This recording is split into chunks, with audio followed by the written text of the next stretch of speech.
안녕하세요. 한의사 이경입니다. 자, 얼마 전 진료실에서 뵌 췌장암 환자분께서 본인이 뭘 잘못해서 암에 걸렸는지 제게 물어오셨습니다. 자, 암은요, 뭔가 잘못해서 걸리는 병은 아니죠. 수많은 요인들이 관여하고 그 중에서는 저희가 피해갈 수 없는 유전적인 소인들도 포함됩니다. 하지만 항상 우리는 내가 뭘 했더라면 이걸 피할 수 있었을까 고민하고 자책하게 되죠. 그래서 저는 환자분들에게 꼭 말씀드립니다. 치료할 수 있는 병이라면 그것은 내 몸을 바꿀 수 있는 한 번의 기회를 만난 것이라고. 자, 이 기회를 허투루 쓰지 마시라고 말이죠.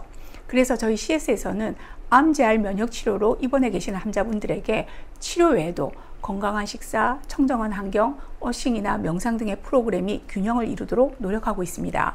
근데 최근에 이분이 오시면서요, 인기 프로그램이 또 하나 추가되었는데 지난주에 이어 차은수 원장님 오셨습니다. 자, 안녕하세요 원장님. 안녕하세요. CS한방병원 차은수 원장입니다. 방금 이경희 원장님이 소개해 주신 인기 프로그램은 제가 암하는 분들을 치료하면서 가장 반응이 좋았던 아로마 테라피 치료인데요. 오늘은 이 아로마 테라피가 어떻게 암 치료에 도움을 주는지 알아보는 시간을 갖도록 하겠습니다.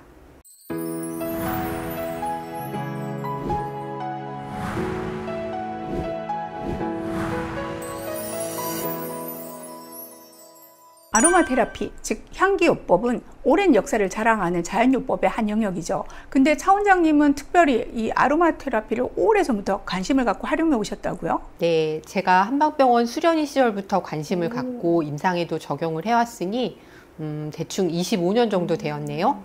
특히 최근에는 암 재활 치료에 효과적인 아로마 테라피에 많은 관심을 가지게 되었죠. 아로마 오일은 우리가 식용, 약용으로 활용하는 다양한 식물의 꽃, 잎, 줄기, 뿌리 부분에서 추출한 천연 정유 성분을 말하는 건데요. 자, 우리 몸의 다양한 장기의 치료 보조작용 및 질병의 예방 효과를 나타내고 있습니다. 근데 특별히 항암 효능이 있는 아로마 오일이 또 따로 있었군요. 그렇습니다. 특히 암 환자분들에게는 크게 4가지 작용을 통해 항암 활성을 나타내고 있는데요. 먼저 암세포 스스로가 사멸할 수 있도록 에이포프토시스를 유도해 줍니다. 이런 효과를 나타내는 오일로는 프랭킨센스, 오레가노, 클로브, 시나몬 등이 대표적이에요. 두 번째로 암세포의 세포 분열 주기를 정지시켜 암세포 성장을 막아주는 효과가 있는데 로즈마리, 라벤더, 진저 오일 등이 해당됩니다. 세 번째로 고용량 비타민C 주사요법의 원리처럼 산화 스트레스를 높여서 암세포 스스로의 사멸을 일으키는데요. 타임이나 레몬그래스 오일이 이러한 작용을 돕습니다. 마지막으로 P53이나 NF-카파비 같은 항암 유전자를 활성화시켜서 몸의 신호 전달 체계를 차단하면 암세포의 성장, 분열, 전이를 억제하는데 이런 효과는 프랭킨센스, 진저, 오레가노 오일 등이 낸다고 합니다. 들어보니까 이 오레가노, 시나몬, 또 진저, 로즈마리, 라벤더, 타임, 자, 이거 다 익숙한 식용 허브들인데요. 자, 우리가 평소 일상생활에서 먹고 바르는 식물들에서 기원되어 있다고 하니까 그 안전성이야 이미 검증된 것일 테고요. 자, 그런데 여기에 항암 활성을 끌어올려 준다는 장점까지 이번 기회에 확인할 수 있었습니다. 특히 프랭킨센스와 오레가노, 진저, 레몬그래스 같은 오일은 앞에서 설명해드린 4가지 효과를 동시에 나타내고 있기 때문에 더 효율적입니다. 네. 그리고 항암 아로마 오일들은 유방암, 자궁경부암, 폐암, 대장암, 전립선암, 췌장암, 피부암 등 다양한 암종에 적용되는 것으로 알려져 있습니다. 네. 그 중에 프랭킨센스는 성경에 나오는 동방박사가 예수님께 드렸다던 귀한 3가지 선물 중 하나인 유향에서 추출된 오일인데요. 해독과 기혈순환을 위해서 항암의 가장 기본적인 오일로 사용되고 있죠. 방금 오일로 소개해 주셨지만 생강인 진저 그리고 프랭킨센스로 소개된 유향 등은 한약에서는 독소의 배출을 돕고 혈액순환을 도와주는 약재로도 활용되고 있습니다. 참, 그리고 바로 얼마 전에 아로마 클래스가 열렸었죠.